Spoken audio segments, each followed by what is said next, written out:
Olá, sejam bem-vindos. Nós estamos aqui hoje no primeiro webinar da Agência Cósmica de Inteligência.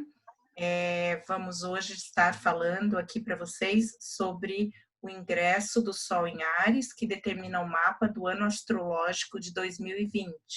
Esse mapa que a gente vai estar trabalhando, ele foi pensado e localizado para a cidade de Brasília, que é onde faz com que o mapa seja aplicado à realidade dos brasileiros, tá?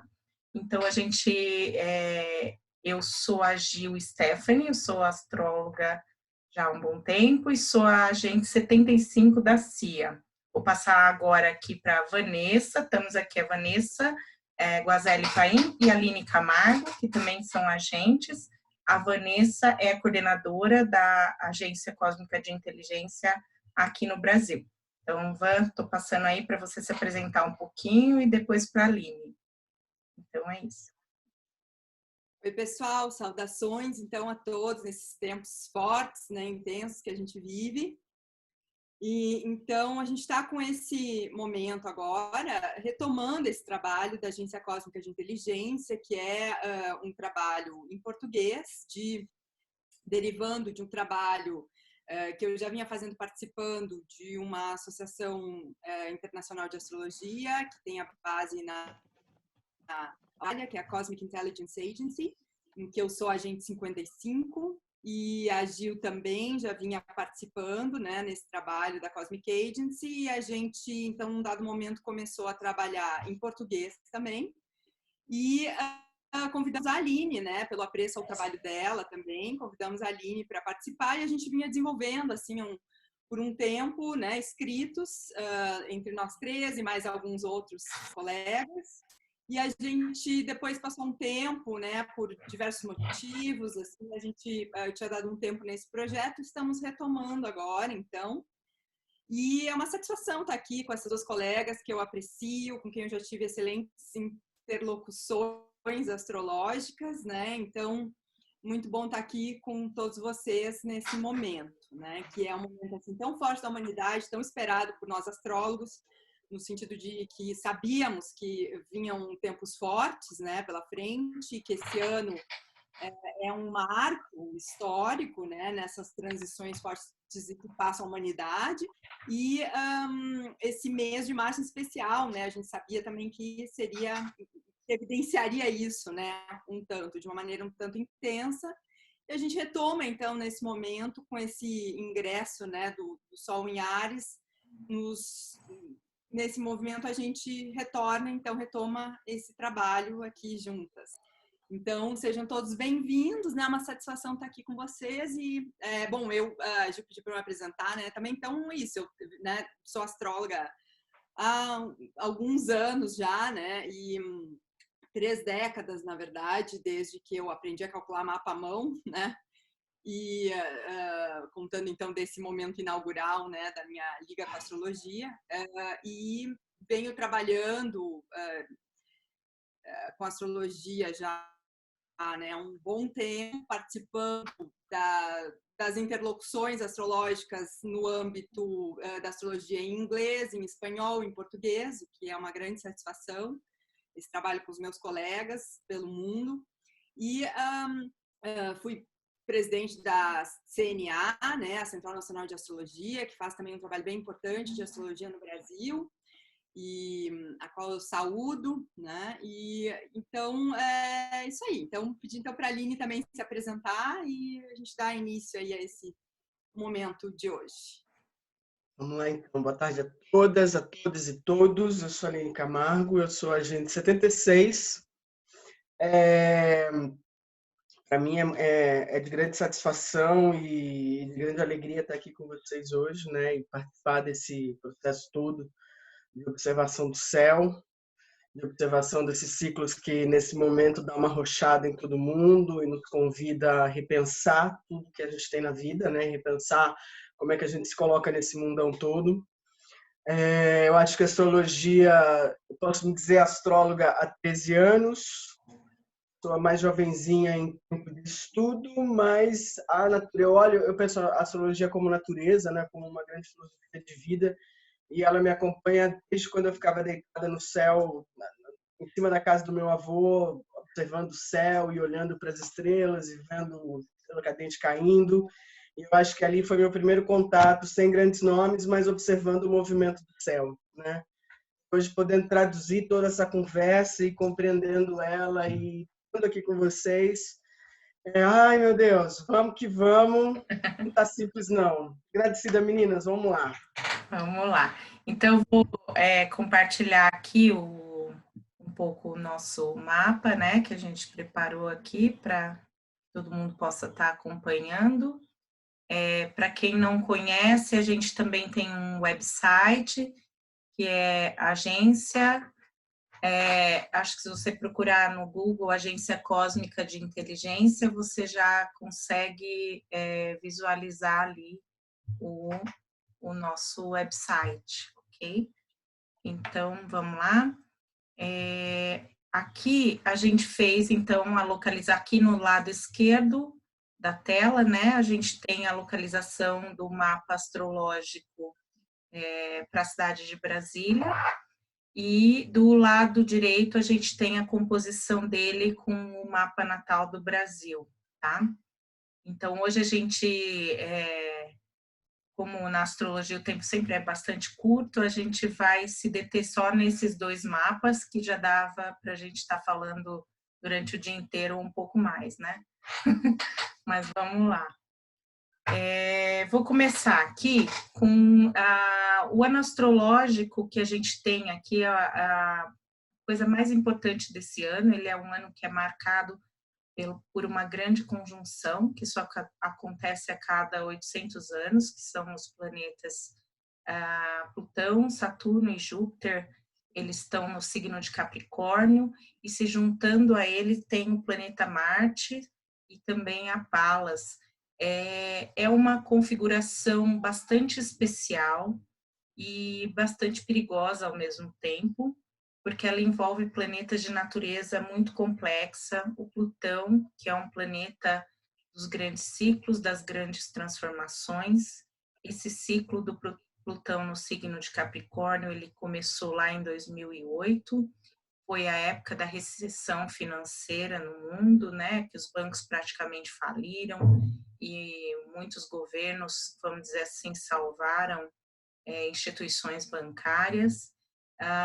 O Plutão em Capricórnio, ele vem para reformar literalmente a sociedade, ou pelo menos o que nós concebemos como sociedade. E no encontro com Saturno e Júpiter, ele tem essa conversa muito difícil, a gente costuma dizer, né? Porque Saturno é um planeta cuja energia, ela traz sempre a questão dos limites, dos karmas, das dificuldades que a pessoa encontra em realizar alguma coisa, mas também é um planeta que costuma dar formas no lado positivo e tornar as coisas mais concretas. Júpiter tem uma natureza de expandir tudo o que ele toca, para o bem e para o mal. E Marte, quando ele entra nessa configuração, ele traz essa questão explosiva ou de expansão muito rápida, né? Essa configuração ela começou antes, esse encontro desses grandes astros, ele começou antes do ano astrológico, ele começou em janeiro, e essa configuração teve ali um gostinho no início dele, com aquela ação do presidente dos Estados Unidos, né, para cima dos governantes lá de Israel, e a gente teve ali os astrólogos todos nessa configuração, todo mundo já tem, desde sempre sabia de um ano complexo. Das autoridades no Oriente Médio? Isso. O general Soleimani, né? Das autoridades. Isso, Soleimani. Aquilo para nós era o que mais a gente achava que ia acontecer, né? A maioria dos astrólogos nessa configuração temia algum tipo de guerra, mas ninguém pensou em algum tipo de problema de ordem de saúde, como tem acontecido com a história do coronavírus, né? A gente estava muito mais conectado ou ligado nessa energia nessa energia explosiva dos próprios planetas, que é o Marte, o Plutão e o Saturno, né? Plutão representando essa questão dos briga de poderes, Saturno as forças opressoras e Marte os deuses da guerra, né? E aí, considerando que Júpiter sempre amplia tudo que ele toca, apesar de ser um planeta benéfico, então a gente estava sempre olhando para essa configuração como uma configuração complexa, sim, mas que entrava em outros tipos de questões globais. Mas esse momento ele traz também de uma forma muito perfeita, porque o que aconteceu é que a gente teve, com o coronavírus, conseguiu algo que nunca ninguém conseguiu, que é fazer as pessoas pararem o tempo, né? Voltar a recuperar o próprio tempo. A gente tem uma astróloga que que é falecida, que eu gostava muito, a Lídia Weiner, ela costumava brincar que Plutão em Capricórnio era o monstro comendo o tempo. E se a gente olhar para a nossa sociedade, Saturno ou Capricórnio, eles representam muito bem a questão da sociedade, a comunidade mundial que a gente vive. Essa questão do tempo é realmente uma ferida aberta, né? E eu acho que a gente tem nesse momento, uma coisa que é um pequeno vírus, né? Que traz essa lição da humildade, que é capricorniana. É uma coisa parece muito simples, mas que pode transformar tudo, né? Então, a aparência ele trouxe essa configuração, o coronavírus, ele mostra para gente que as searas de poder não estão onde parecem estar, né? E acho que isso é muito plutoniano, Plutão em Capricórnio, que mostra bem que o poder não é como os poderosos pensam que ele é. E com o coronavírus, ficou muito claro, acho, para todo mundo, que o poder da China sobre a globalização e sobre esse sistema, enquanto esse país parou, o mundo parou junto, principalmente no que se refere ao capitalismo. O que a gente acha sobre essa configuração é que ela vem para ser um botão de resetar, né? Estamos diante de um ciclo novo de 800 anos, talvez tenhamos dificuldade provavelmente tenhamos dificuldade de visualizar o que vai ser, mas é certamente o início de uma transformação social. Como a gente tem pouco tempo, vou passar aí a bola para a Aline estar complementando e depois para a Vanessa, para a gente dar uma continuidade aí, porque teria mais, pelo menos uns 40 minutos aí só para falar dessa configuração, mas vamos lá. Haja tempo, né? Haja tempo que nos é roubado em momentos de ter tudo a dizer e a gente tem que lidar com essa nova ampulheta que se coloca, né? Para mim é muito forte, né, essa cena saturnina, né, onde ele se encontra em casa, se encontra diante de uma configuração que a gente não via há tanto tempo, que prova, né, a força dessa natureza perante nós e nos coloca nesse momento de observar a vida e recuperar, né, esses instantes dela, assim, né, da gente ter que prestar atenção em detalhes que passavam desapercebidos diante a tantas notificações que pulavam dentro de um celular e que agora não fazem sentido nenhum, que a gente não tem o que fazer lá fora e a gente tem que estar aqui dentro olhando para tudo isso, né? Saturno passa aí por Capricórnio, nos relembra, né, da necessidade de silenciamento, de se colocar em contato com o corpo, de evitar que a gente atrofie as nossas ações, e ele vai seguindo pela sua dança, né? Ele entra em Aquário, agora já em Aquário, fica aí nesse período de até junho, né? Finalzinho de junho por Aquário, a gente pensar aqui no Brasil, né, é o nosso momento de grande pico, né, de crescimento exponencial desse vírus, dessa coisa tão invisível e de tanta potência dentro da natureza, nos coloca, né, em clausura, vai para aquário, faz com que a gente tenha que olhar para tudo isso de uma outra maneira, de como a gente lida com o próximo, com os grupos, com os contatos, né? Ressignifica o que é contato, ressignifica o que é estar em grupo, estar com as pessoas, nos faz olhar para dentro de nós e entrar, né, nesse processo todo de reentender o que é o tempo. O Plutão, eu olho muito para ele nessa necessidade de se reconectar, como a Lydia Weiner mesmo dizia, né, o comedor de tempo, e quem come o tempo provoca morte e vida, né? E eu olho muito para essa passagem como uma morte e vida, onde a gente desprega do que era conhecido, do que a gente tinha quanto poder, do que a gente tinha quanto garantido, e agora tem que olhar para tudo isso renascendo de um outro lugar, de uma outra força, de uma outra profundeza, né?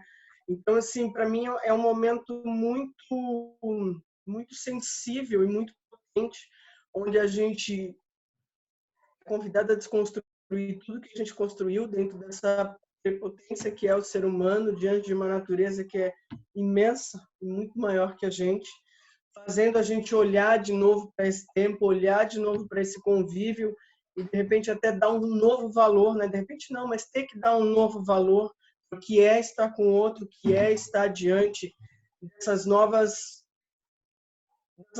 formas de se conviver diante disso tudo, né? Então, para mim, é um grande chamado para a gente parar de olhar para baixo, poder olhar aqui, né, e entender o que acontece diante da gente, diante dos grupos, e de como a gente se coloca daqui para frente. Saturno chegou agora em Aquário, ele anda por um trecho dele, ele passa por uma conjunção com Saturno, amplifica coisas e ele retorna, né? E ele retorna para Capricórnio. E eu acho que esse retornar vai ser algo onde a gente vai ter que olhar coisas de mais profundezas ainda, né? E acho que nesse momento do retorno eu deixo para a Van, essa moça aí que também fala disso tudo também, deixo esse retorno com ela e que a gente saiba, né, cuidar do nosso corpo, e cuidar desse tempo e cuidar dos nossos contatos que, filho. Bueno, me jogou o Saturno. Um pouquinho. Então, né?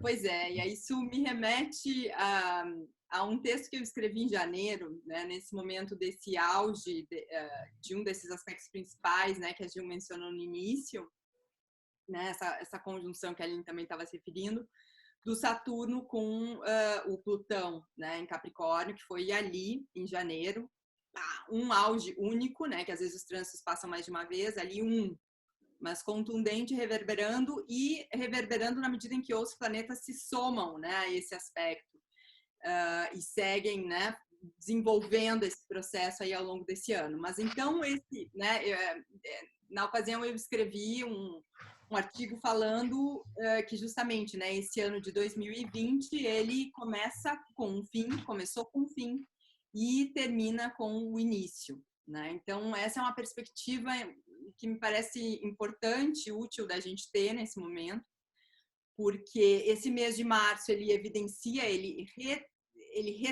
traz novamente, depois de um período ali em fevereiro, de um certo... primeiro se apresentou a coisa, né, com inclusive, né, o medo de uma terceira guerra mundial, já tem um início ali no início do ano. O ano começou com esse, independente do qual era o grau de risco disso, né, efetivamente, mas no imaginário isso apareceu, né, circulou. Então, a gente começou com isso, desse tom do fim, do risco do fim, e ao mesmo tempo no momento em que a gente estava tendo eclipses e esse aspecto tão marcante, que um dos mais esperados, né, desse momento. E aí, então, também nos trouxe, nos deixou contundentemente posto, né, como algumas coisas já tinha dado tempo, fim de algumas coisas, se evidenciaram assim, os finais de algumas coisas, de padrões, de condutas, de estruturas, de circunstâncias que já não cabem mais, né? Isso no nível também individual de cada um, né? E só que isso, então, e também mobilizações a respeito da realização de cada um, porque essa marca capricorniana tão contundente também nos chama isso, ao exercício da nossa responsabilidade, do que temos também para contribuir no mundo, né? Então, as questões seja de carreira, efetivamente, ou de responsabilidades, né, com a vida, com a gente mesmo, com o nosso propósito na vida. E aí a gente então ingressou em fevereiro, né, que começou nessa pegada, todos os planetas em movimento direto, sem nenhum retrógrado, vamos que vamos, e pum, cruzou para um momento que, opa, começou a girar um outro, né, um outro ritmo em função, dentre algumas coisas, do Mercúrio ficando retrógrado. E, junto com isso, os aspectos de nodos, Lua Negra, Quirón e o Marte cruzando para Capricórnio, para intensificar, dar um tom um pouquinho mais harsh, um pouquinho mais, digamos assim, uma contundênciazinha a mais, né, para esse processo. Só que com esse movimento com os nodos, né, e com a Lua Negra e o Quirón, que são o quê? São pontos que imobilizam atavicamente. E que tem, inclusive, esse sentido que marcou a segunda metade de fevereiro, a 1ª de março, tiveram a marca dessa tônica dessa reorganização dos fios do destino, né? Como que a gente se deparando com as próprias resistências para poder fazer as transformações estruturais que se evidenciaram em janeiro, né?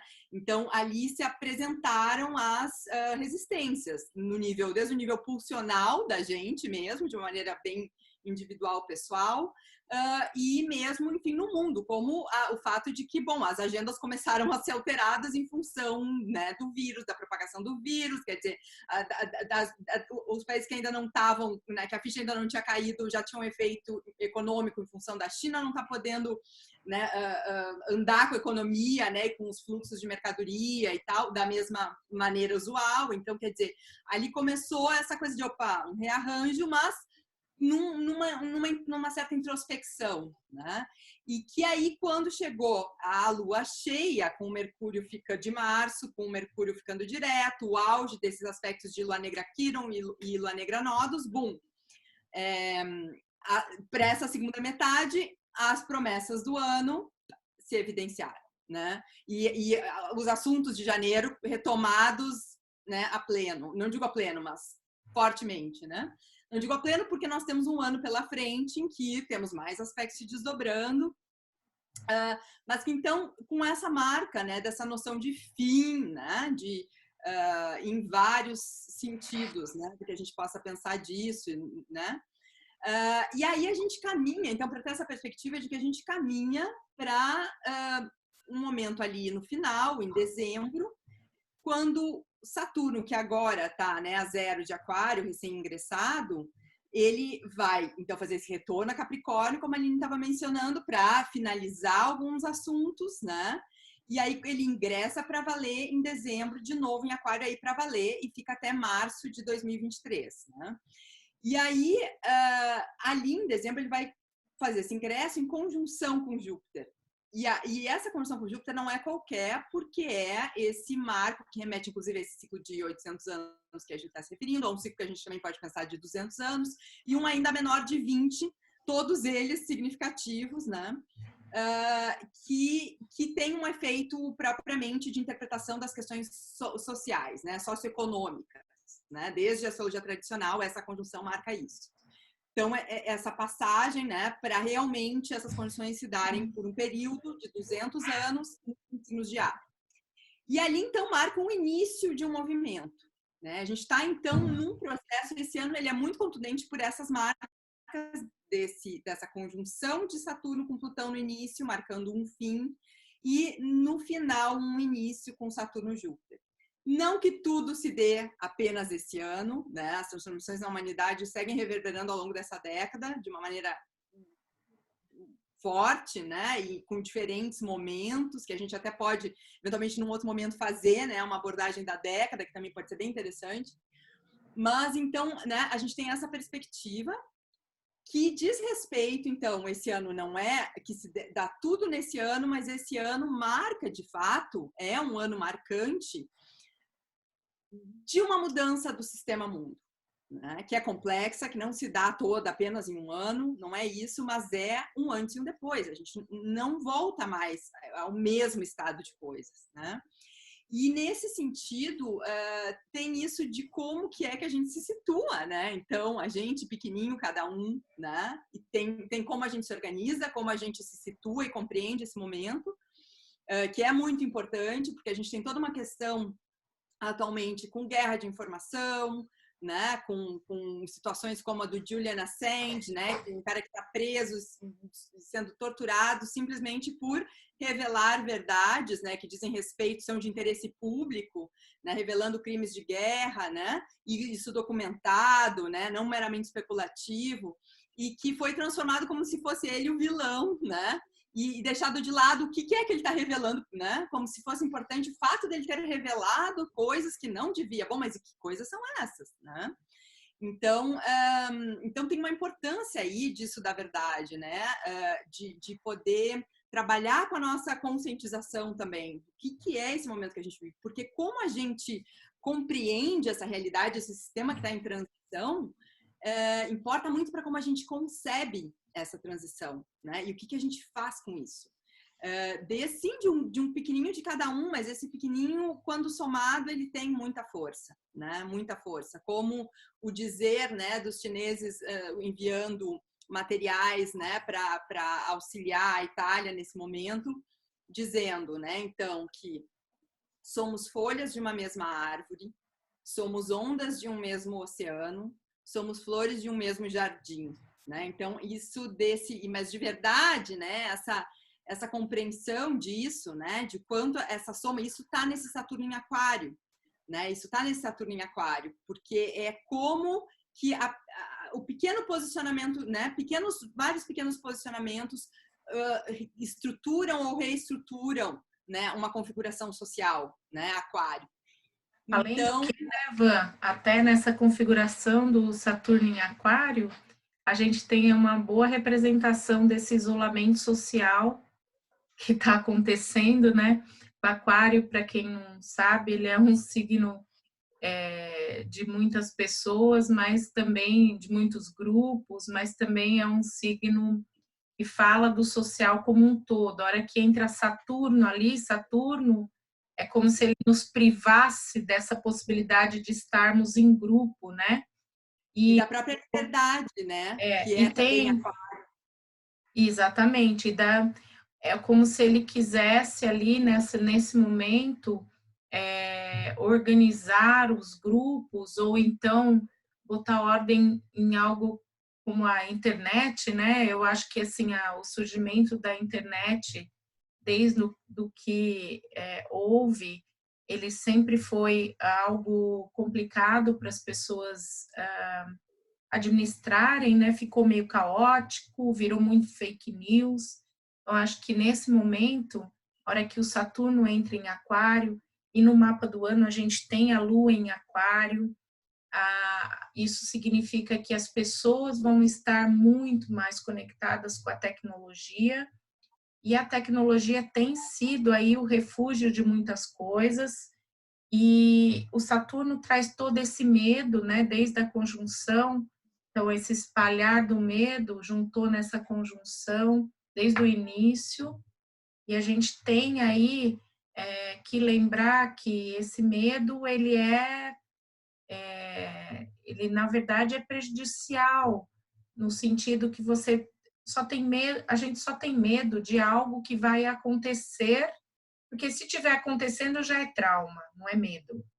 Então, o medo, na verdade, é uma expectativa de futuro pessimista, né? Então, Capricórnio é o rei do pessimismo, a gente tem um estado de energia muito forte para uma tendência as pessoas caírem nas questões pessimistas. Então, acho que o Saturno vindo para Aquário, ele traz um pouco mais, ele tira um pouco esse pessimismo e coloca em vez de ficar pessimista, vamos nos organizar com escolas na internet, vamos nos organizar com tecnologias, vem esse Urano em Touro, tecnologias que possam trazer produtividade. Só se fala em ferramentas de produtividade para trabalhar em casa hoje em dia, extremamente Urano em Touro, Vênus em Touro nessa configuração.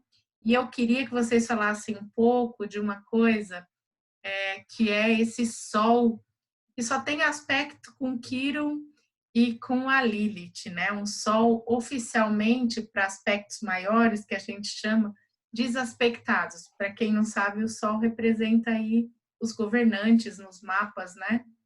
De astrologia mundial. E temos aí um ingresso astrológico em que qualquer governante do mundo tem aspectos apenas de aspectos menores que a gente considera, né? Não estão aspectados de uma forma, é como se eles não tivessem base, né? Especialmente para o Brasil, que tem um Urano de 4 aí, digamos que o nosso governo vai ter uma certa dificuldade de ter bases de apoio. Não sei se a Aline quer comentar algo antes de eu adentrar a questão da Lua Negra em Áries. Não sei também como é que está o nosso tempo aí, qualquer coisa. Não, pode ir tranquila. Tá, fala então, aborda agora então a moça. Temos 7 minutinhos aí. Eu acredito que é ela mesma que tem que vir agora, assim. Eu acho que vamos pensar nesse corpo que se apresenta aí. Bueno, então, né? Bom, a Lua Negra em Áries, nessa conjunção com Quiron, ela tem muito a ver com o Covid-19, mas eu não vou entrar nisso aqui, porque isso aí tem todo um estudo que eu tenho feito a respeito disso, haveria toda uma seara, assim, né? E vou focar no que diz respeito ao que a gente está abordando aqui, né? Essa questão do medo, né? Do medo. Por quê? Porque a Lua Negra, o que é a Lua Negra, né? A Lua Negra no social, em termos coletivos, né? Quando a Lua Negra está transitando esse ponto, que é o apogeu lunar, né? Quando esse ponto, seu nó do médio, transita, então, que fica 9 meses transitando num signo, quando ele está nesse um signo, né? Ele nos conta do que é o pano de fundo desse período, no nível visceral da nossa experiência, né? Que está sempre além ou aquém das palavras e imagens. Que os planetas, né, vão evidenciar quais são as temáticas oficiais, né, que estão na pauta e tal. A Lua Negra vai nos contar do que está sendo essa experiência subjacente, esse pano de fundo que ainda não está elaborado. E esse pano de fundo, ele é defensivo, ele é em Áries, né, o signo guerreiro, o signo da luta.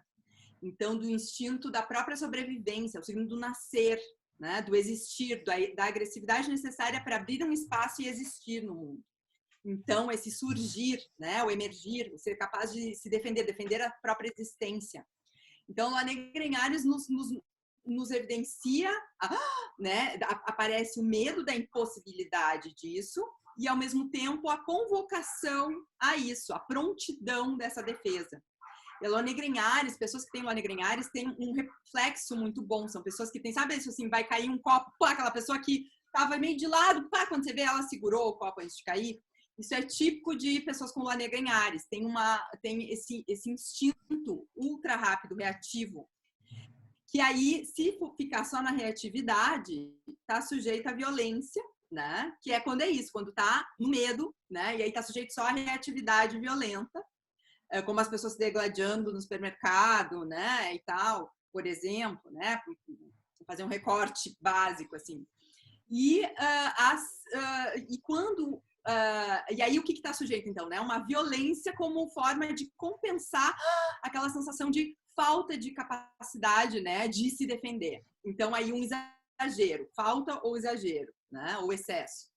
Ou, né, numa terceira possibilidade, então, quando isso se converte em talento, quando esse instinto é, então, integrado num corpo, né, num corpo desejante, se a gente for trazer, então, um termo psicanalítico, né, sou também psicanalista, então, né, trabalho também por esse prisma, Então,